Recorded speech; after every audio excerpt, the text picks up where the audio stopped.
வணக்கம் அன்பர்களே, மீனராசி அன்பர்களே. வருகின்ற 29/3/2025 சனிக்கிழமை அமாவாசை இரவு 12:01 சனி பயிற்சி உங்களுக்கு ஜென்ம சனியாக வரப்போகிறார். கவலை கொள்ள வேண்டாம். நீங்கள் யாருக்கும் வாக்குறுதி அளிக்க வேண்டாம், யாருக்கும் கொடுக்கல் வாங்கல் வேண்டாம்.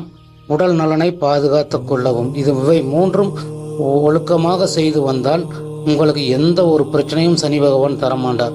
ஏழை எளியோர்களுக்கு உங்களால் முடிஞ்ச பொருளாதார உதவி செய்யுங்கள் என்றால் நீங்களே பொருளாதார உதவியில் பின்தங்கி இருப்பீர்கள். இருந்தாலும் நம்மளால் முடிந்த உதவிகளை செய்து வந்தோம் என்றால் சனி பகவான் கருணையால் உங்களுக்கு அற்புதமான பலன்கள் நடக்கும். இதே 7.5 சனி ஜென்ம சனியில் நிறைய பேர் வீடு வாகனம் கார் வாங்கியவர்கள் நிறைய பேர் இருக்கிறார்கள். அதே போல் நீங்களும் வர வேண்டும். நம்ம சேனலை ஃபாலோ பண்ணி வச்சுங்க நண்பர்கள்.